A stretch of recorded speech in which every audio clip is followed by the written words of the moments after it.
ala dzalika minasyahidin wasyakirin. Walhamdulillahi rabbil alamin. Inna Allaha wa malaikatahu yusholluna 'alan nabi ya ayyuhalladzina amanu shallu 'alaihi wa sallimu taslima. Ya nabi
Al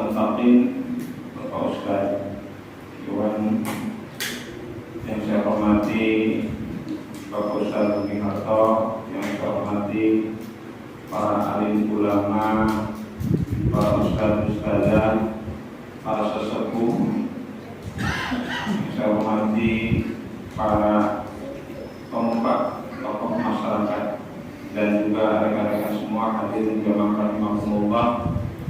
Insyaallah tidak mengurangi rasa hormat dan takzim saya kepada semua. Alhamdulillah, dengan izin Allah hari ini kita bisa bersilaturahim dan talabul ilmi.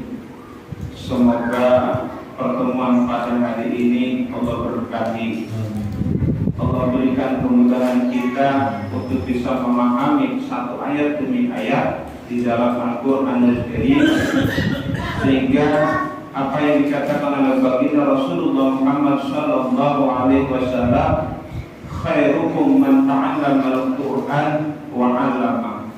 Sebaik-baiknya di antara kamu adalah mereka orang-orang yang mempelajari Al-Quran dan mengamalkannya. Semoga kita semua yang hadir di tempat ini dijadikan oleh Allah orang yang suka mempelajari Al-Quran dan diberikan kemudahan kemampuan oleh Allah untuk bisa mengamalkan ilmu tersebut. Amin ya Allah ya Rabbal alamin. Baik, kita buka surah Al-Kafirun.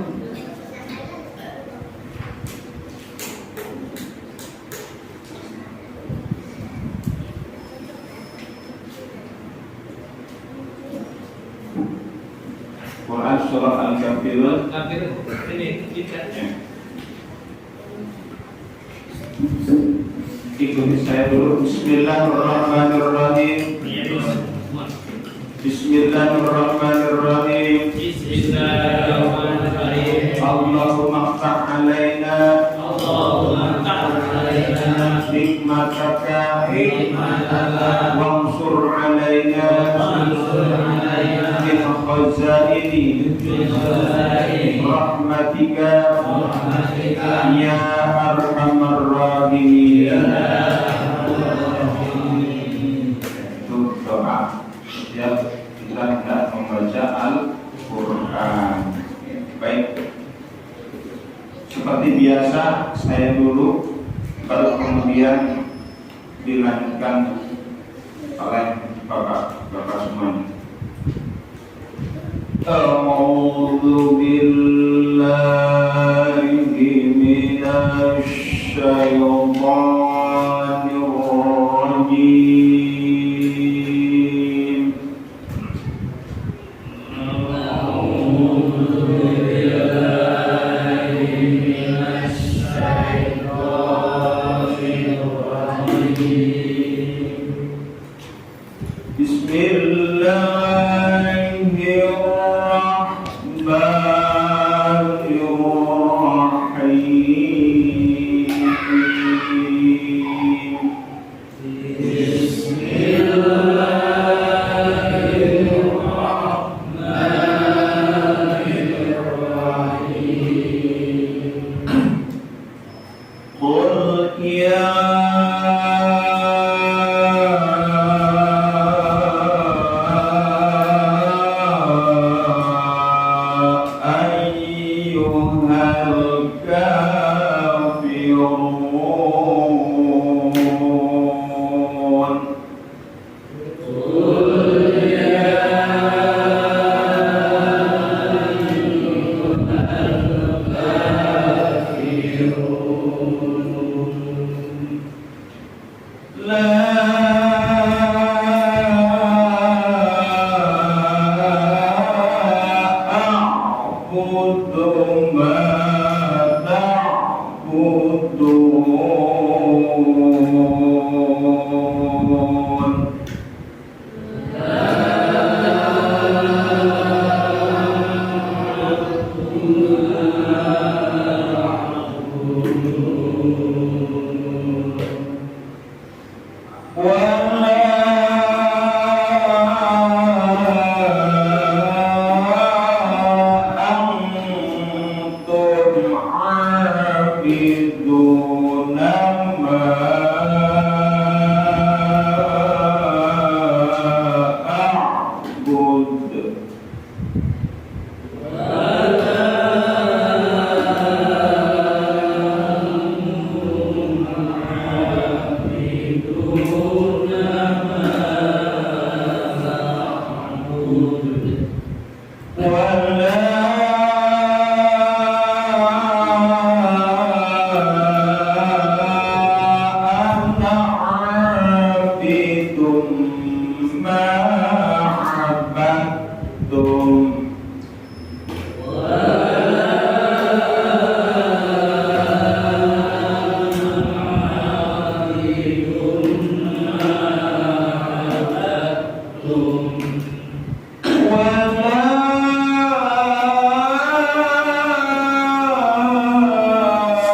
Lakum dinukum waliyadin. Qul iya, iyanya panjang sampai 5 harokat, ya, karena hukumnya apa itu sampai 6 harokat, ya, dia bertemu huruf hamzah, maka hukumnya apa? Mad jaiz atau mad wajib? Malah ini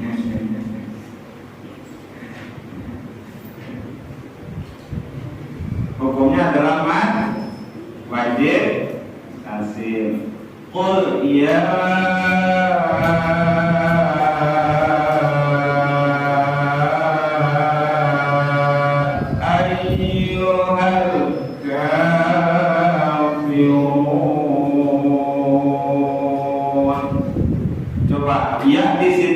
ayyuhal kafirun satu kata atau dua? Kalau dua maka bukan wajib tapi jaiz, ya. Oke, jadi 2 sampai 5 harokat.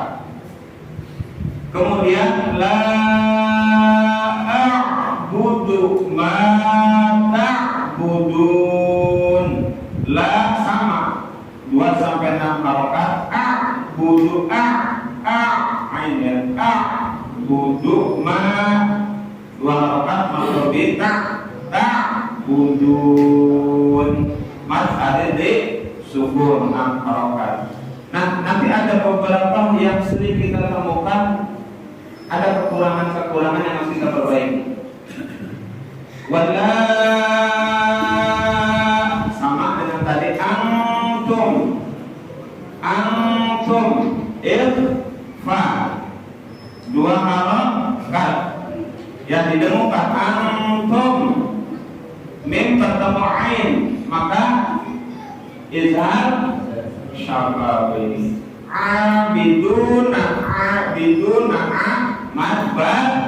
mad badal biduna mata bi 2 harokat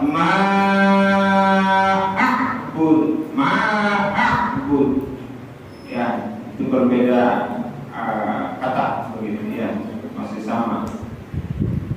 Nanti budnya itu kol apa? Kubra atau subro? Kubra. Kalau di akhir kata atau akhir kalimat maka kol-kolan kubra. Wala, nah itu mad jaiz sama anak. Nah kadang yang suka ini anaknya itu ada yang panjang, nah itu harus diperbaiki. Anak, gitu ya. Wala anak langsung anak, karena di situ ada sukun, ya, di alifnya itu anak itu menunjukkan saya, gitu ya. Anak bidum ma'abatum dom idom di guna abatum. Nah kita nanti akan bahas ini, ya. Dal bertemu tak bertemu itu termasuk idom apa? Mutamassil lain, mutakabir ribain atau mislain, ya, nanti kita bahas di sini. Wala antum, wala sama sampai 5 harokat, antum 2 harokat didengungkan mimnya izhar safawi. Abidu mad badal 2 harokat biduna maktobi 2 harokat ma'abud. Nah, ya, sama seperti ayat 3. Nah, pas lakum dinukum waliyadin ini ada kadang kita mendengar imam lakum dinukum waliyadin. wal yadin, padahal bukan wal yadin tapi wali yadin. Hati-hati ya. Ini yang perlu kita koleksi. Ini yang perlu kita koleksi. Jadi lakum dinukum waliyadin, waliyadin. Tidak ada yang panjang di situ. Ya. Baik, Bapak sekalian, saya akan mencoba terkait dengan yang tadi gitu ya. Hukum idgham. Nah, kita bahas hukum idgham.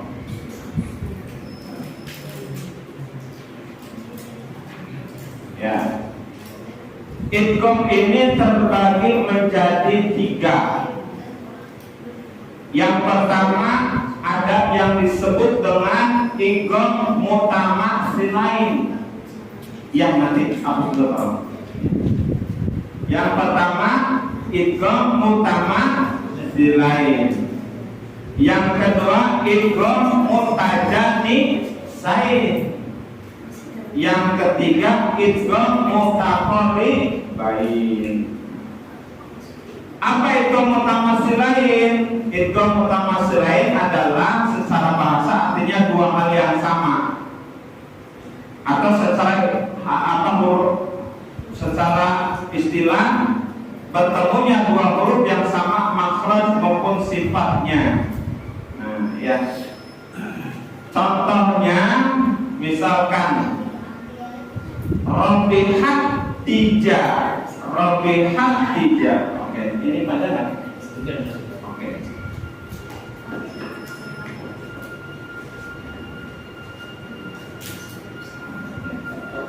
Ini hukum idgham ya.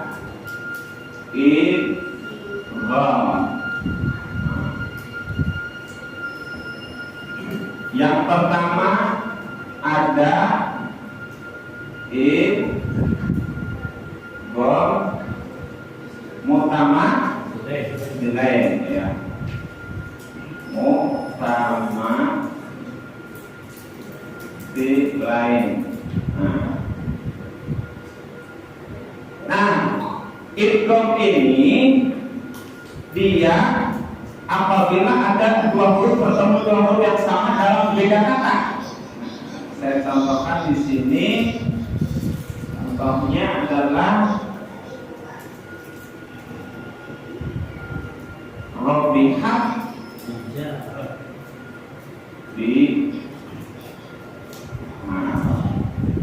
Robihat ya tijaratuhum.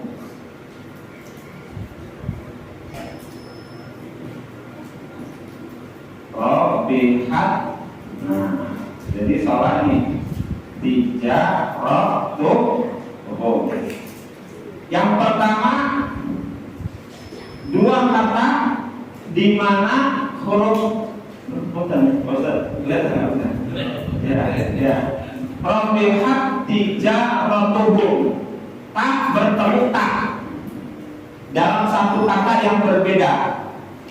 Ya, itu disebut idgham mutamatsilain. Nah, kemudian contoh lagi. Yud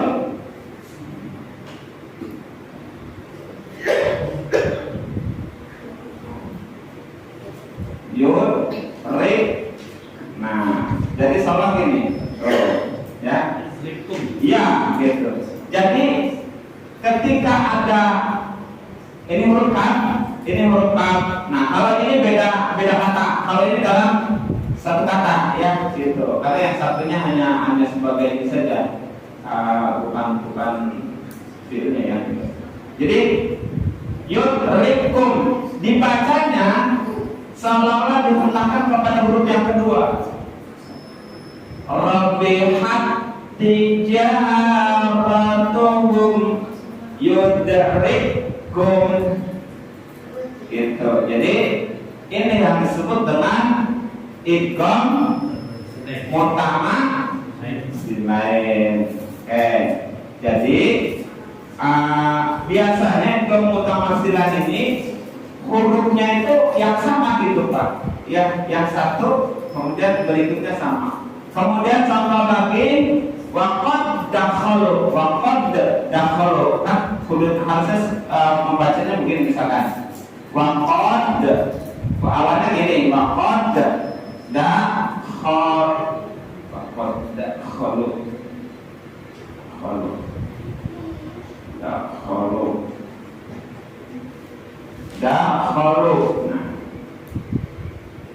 Awalnya waqad dakhalu awalnya, tapi karena ini hukumnya idgham mutamaksil lain, maka tidak lagi waqad dakhalu, tapi langsung waqad dakhalu gitu. Jadi langsung kepada huruf ini. Jadi seolah-olah di sini ada tanda tasdid. Ya, oke, sampai sini dulu. Paham Pak? Idgham mutamaksil lain. Nah sekarang kalau yang tadi abatum yang mana? Oke, yang kedua ya. Ini sudah nih Pak, paham ya? Oke, saya hapus nih. Gak apa-apa saya hapus. Oke, ya itu yang pertama. Sekarang yang kedua. Ya, yang kedua adalah ya idgham mutaja nisain. Mutaja nisain.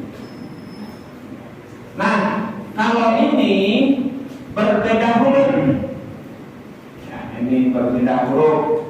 Misalkan antara zo dengan za, kemudian ta dengan dal, kemudian za misalkan dengan ta, kemudian ko dengan ta.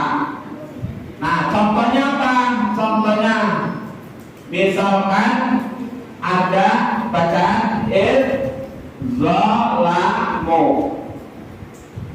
Nah, zanya zalamu. Nah, za dengan zo hampir mirip. La zo,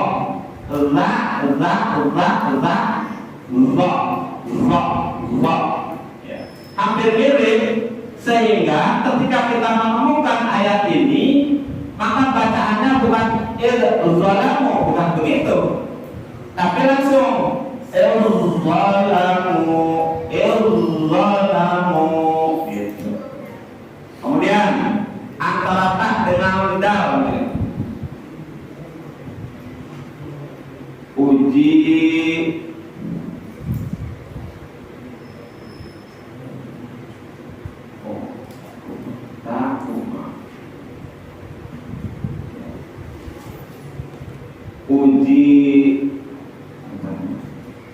ini kurang satu, uji bat.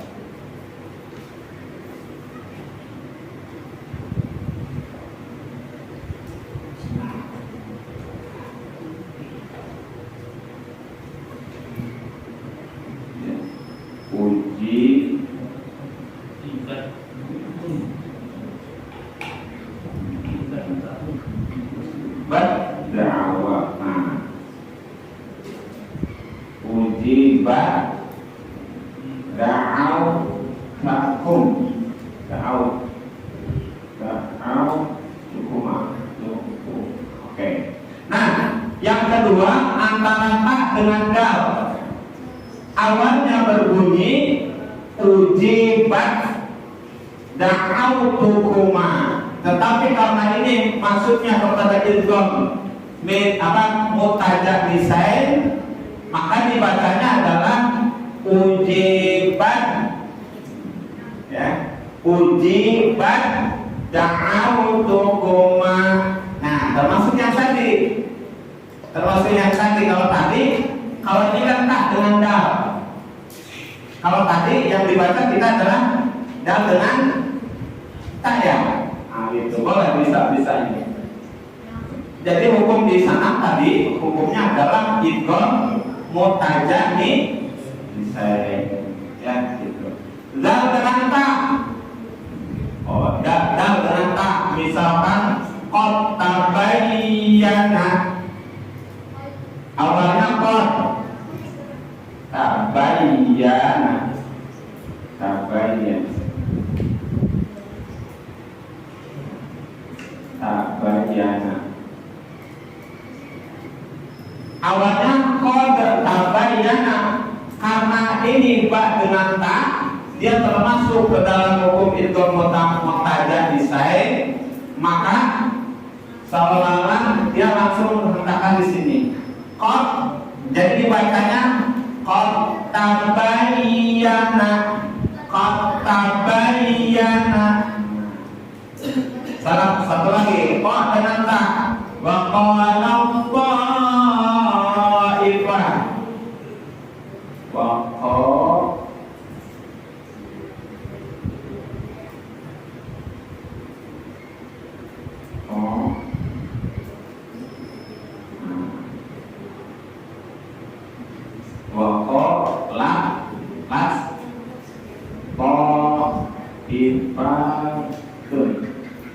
Nah, ini juga sama. Awalnya waqalat ta'ifatun, karena di sini memiliki kemiripan di dalam makhrajul hurufnya, keluarnya huruf, maka seolah kalau di sini ada huruf, ada tasdid. Waqalat ta'ifah. Jadi cara membacanya untuk idgham muqtada disai, untuk hukum idgham ini dia dihentakkan kepada huruf berikutnya. Oke, sampai di sini Pak. Yang pertama idgham apa? Mutama silai. Yang kedua idgham muqtada disai. Nah, ya. Yang ketiga ya. Ini masih ada Pak. Ra dengan lam, zal dengan fa, mim dengan ba, ta dengan so. Ya, masih banyak ini. Ya, jadi ini hanya saya kasih contoh 4 contoh aja. Nah, kemudian yang ketiga idgham muttaqab libai.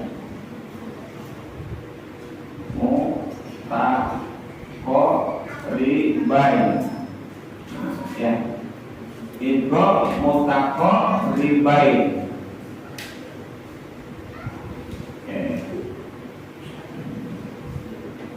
Nah, idgham muttaqab ribai ini tidak terlalu banyak ya. Itu ra dengan lam. Kemudian kaf dengan qaf. Contohnya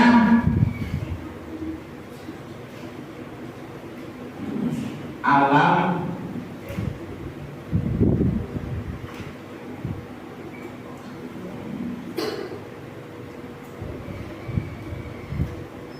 ini kaf dengan kaf.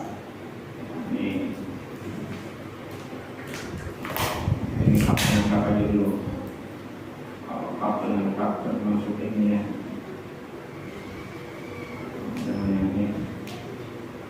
Alam nakhluqukum termasuk itu. Waqul rabbi. Nah,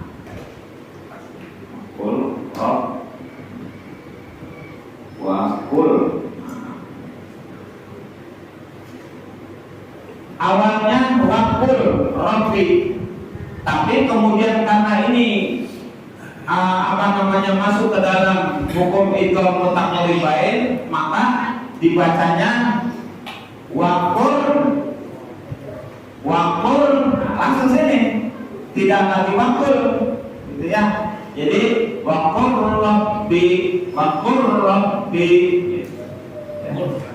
ya gitu, waqul rabbi. Nah, sekarang yang satu lagi ada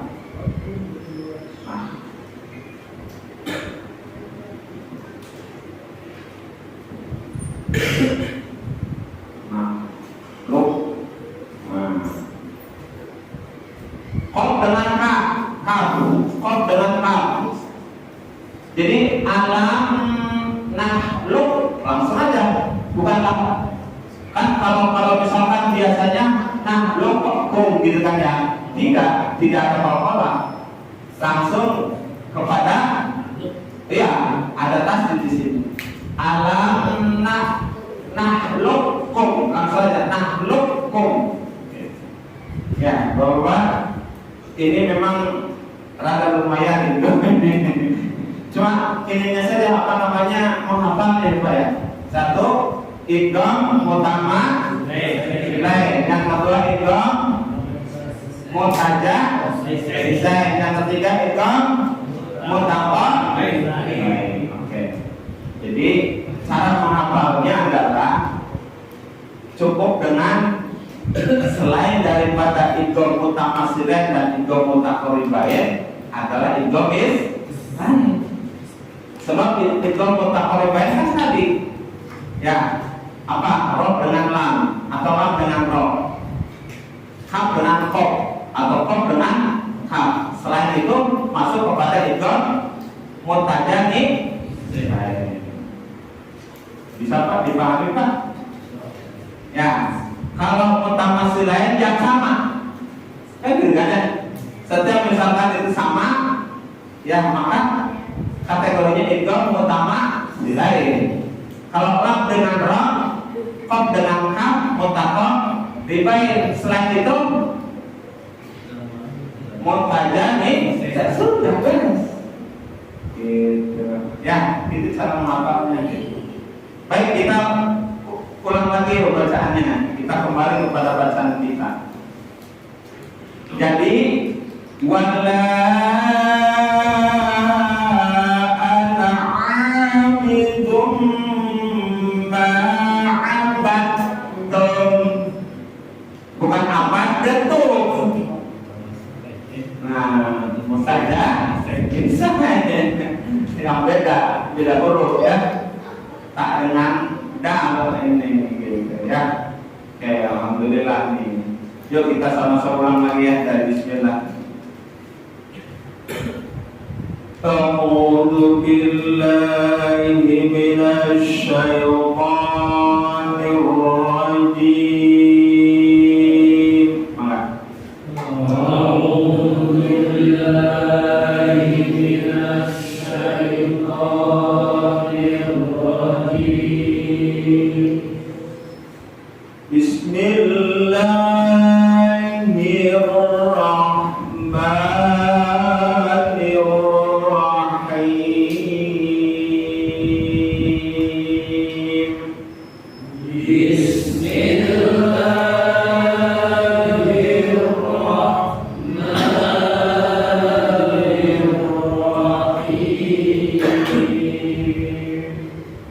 Qul ya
anfaqtum.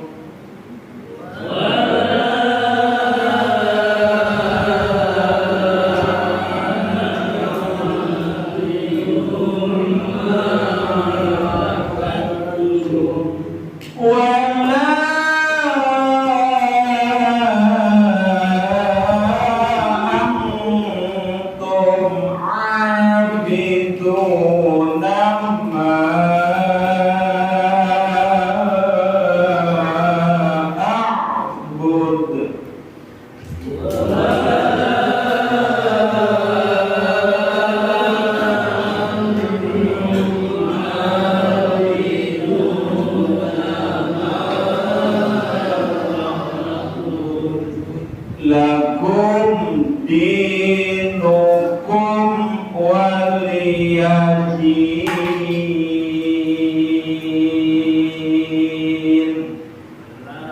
Lakum dinukum waliyadin.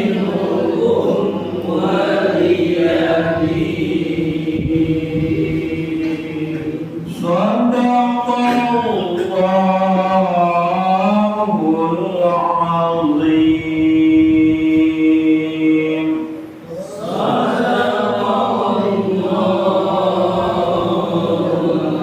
azim. Ya, masih ada waktu penjelasan Quran surah Al-Kahfi berdasarkan tafsir Ibnu Katsir. Bismillahirrahmanirrahim. Surah Al-Kafirun dan juga surah Al-Ikhlas. Bapak tahu surah Al-Ikhlas? Qul huwallahu ahad. Itu disunahkan dibaca di 3 tempat. Yang pertama disunahkan saat tawaf. Di sekitar tawaf sholat maka dibaca itu. Pada saat di Masjidil Haram, ya, sebelum tawaf misalkan sholat sunnah dulu, maka disunahkan membaca awalnya Qul ya ayyuhal kafirun, yang kedua surah Al-Ikhlas. Yang kedua, nah kata-kata ini yang mungkin masih mohon maaf ya, dulu juga ketika saya belum mempelajari ini dianggapnya bahwa untuk sholat maghrib itu ayatnya Qul ya ayyuhal kafirun dan Qul huwallahu. Betul ya? Padahal yang disunahkan itu adalah sesudahnya. Gitu. Jadi yang kedua, Qul ya ayyuhal kafirun dan surah Al-Ikhlas disunahkan dibaca ba'da sholat maghrib,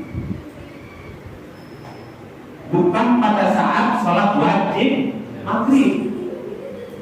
Di sholat sunnahnya Pak. Itu ya, hadisnya sahih. Hadisnya sahih. Nah, itu yang kedua ya, yang kedua. Nah, ini contoh.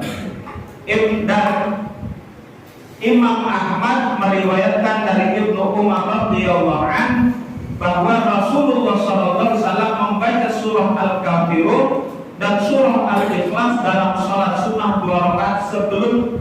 Nah, nanti yang ketiga nih. Yang ketiga sebelum sholat subuh, artinya sholat sunnah qabliyah. Ya. Sebelum sholat subuh dan sholat sunnah 2 rakaat setelah sholat maghrib. Sebanyak 20 kali lebih atau 10 kali lebih. Nah, jadi dulu saya pengetahuannya bahwa yang disunahkan itu saat sholat wajib membaca Al-Kafirun dan Al-Ikhlas, tapi ternyata bukan di wajibnya tapi di sunnahnya sesudah sholat sholat wajib maghrib, sholat sunnah ba'diyah ya, ba'diyah maghrib. Dan yang ketiga sholat sunnah qabla subuh. Saya pernah menyampaikan pula bahwa ketika seseorang membaca suratul Al-Ikhlas, karena setiap kali dia membaca satu surah Al-Ikhlas maka baginya pahala seperti sepertiga membaca Al-Quran. Maka boleh tidak nih kalau sholat sunnah kita baca lebih dari 1 kali? Boleh, Pak. Karena saya, mohon maaf ya, ini prinsip saya nih. Ya Allah, supaya sholat sunnah saya khotam Al-Quran, tuh gitu. Supaya sholat sunnah maghrib pada maghrib khotam Al-Quran, maka pada rakaat pertama, karena ini sunnah juga, baca qul ya ayyuhal kafirun setelah Fatihah. Nah, yang keduanya baca surah Al-Ikhlas itu sebanyak 3 kali minimum. Bismillahirrahmanirrahim. Setelah Fatihah ya, setelah Fatihah. Bismillahirrahmanirrahim. Bismillahirrahmanirrahim.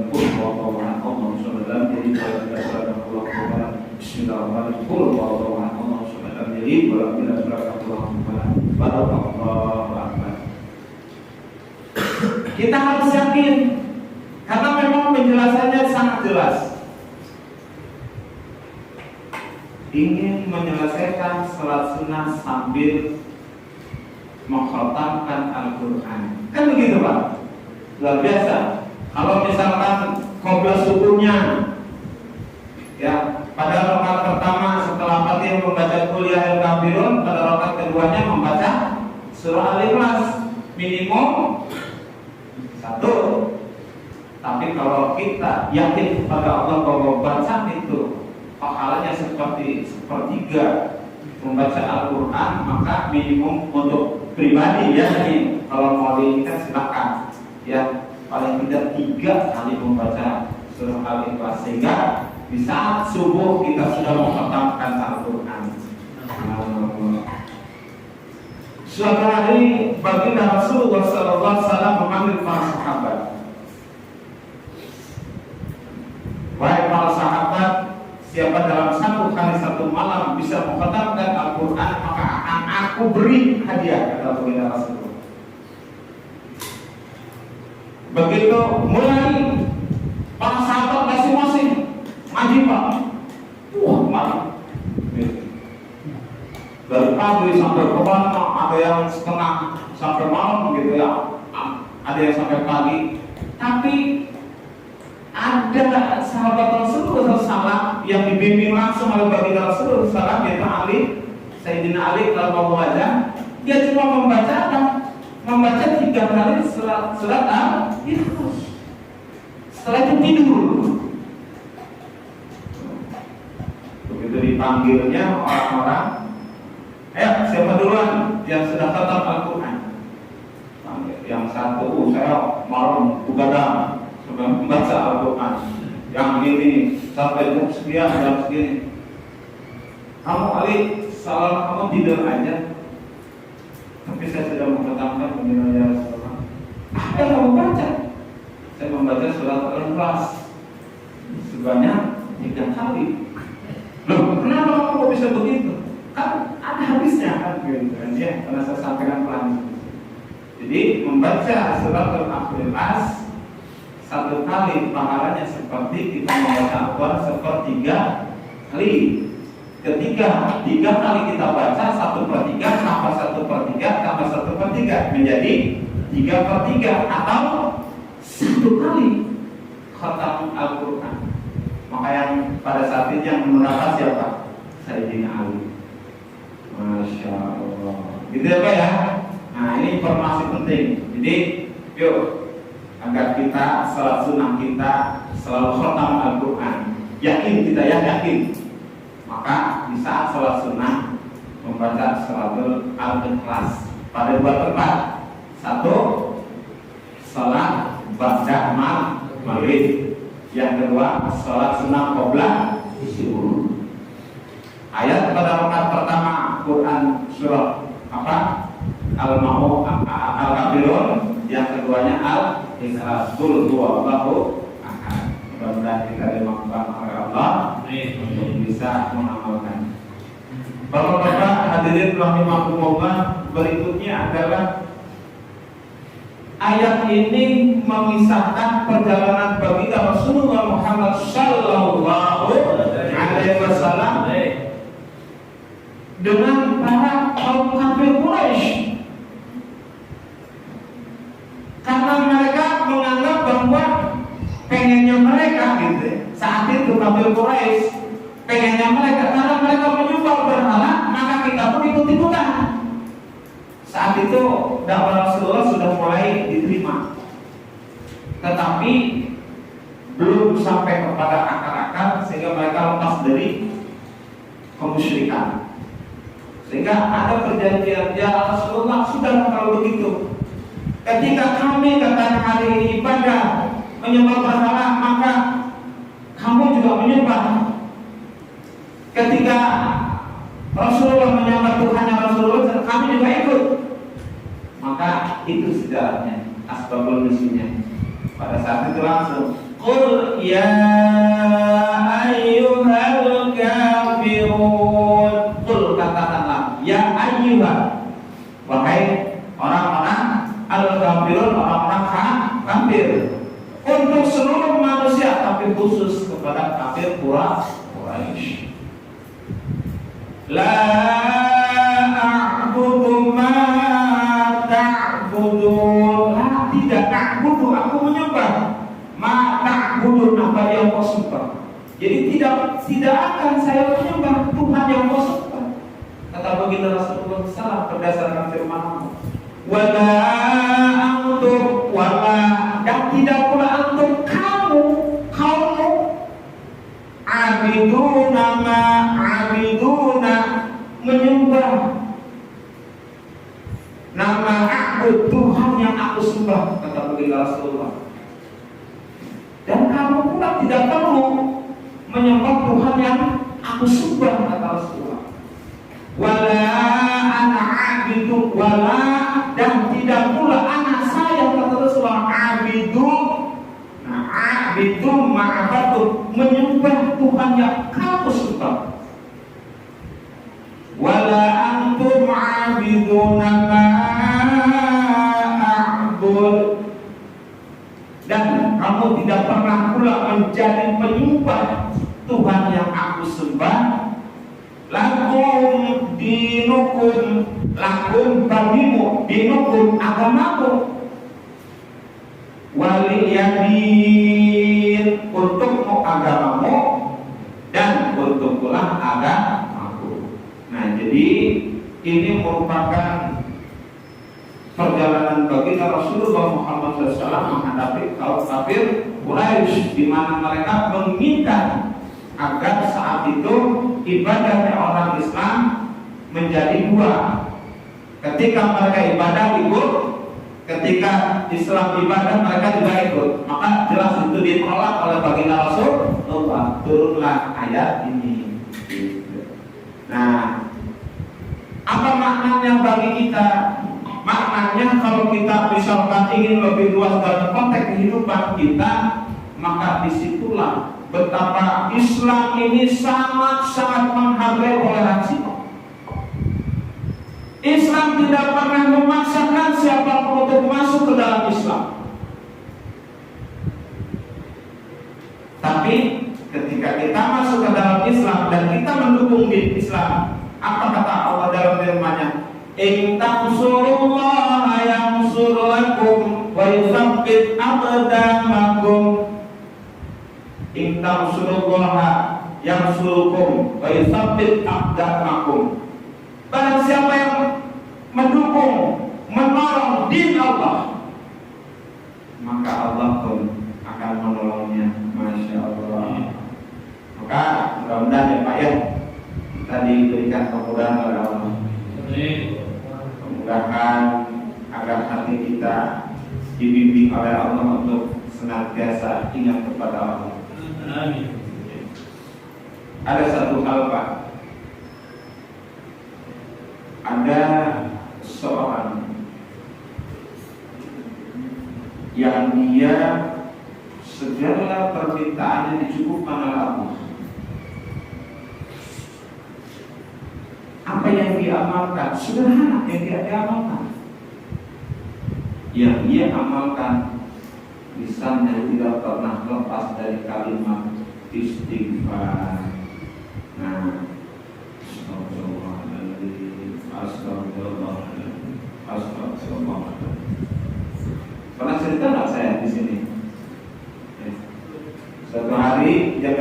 salah satu syekh, tapi dia nggak tahu syekhnya siapa. Padahal syekhnya yang dia minta. Kata syekh itu kok orang ini kumak kamit, apa yang dibaca? Jampe pamaknya atau apa ini? Gitu ya. Ternyata apa yang dia katakan? Saya membaca kalimat istighfar, mohon selalu ampun kepada Allah. Karena ini Allah ridho. Karena ini Allah memberikan pertolongannya, dan karena ini pula Allah menjamin kebutuhan hidupku. Tapi ada satu hal yang belum pernah aku mendapatkan atau Allah mengabulkan permintaanku. Apa? Saya ingin bertemu dengan salah satu saya lupa, saya lupa. Ternyata apa kata saya tadi?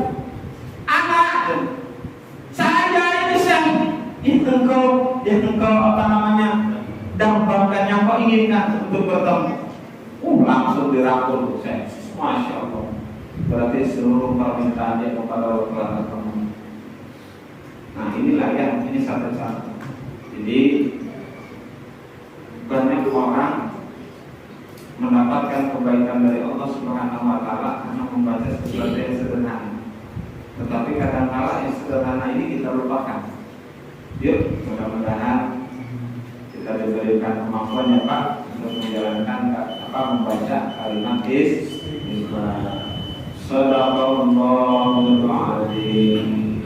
Bismillahirrahmanirrahim. Subhanakallahumma wa bihamdika asyhadu an la ilaha illa anta astaghfiruka wa atubu ilaik. Demikian yang bisa saya sampaikan. Mohon maaf atas segala kekurangan dan kesilapan. Semoga Allah menuntun jalan kita kepada jalan yang mulia dari Allah Subhanahu wa Ta'ala. Billahi taufiq. Assalamualaikum warahmatullahi wabarakatuh.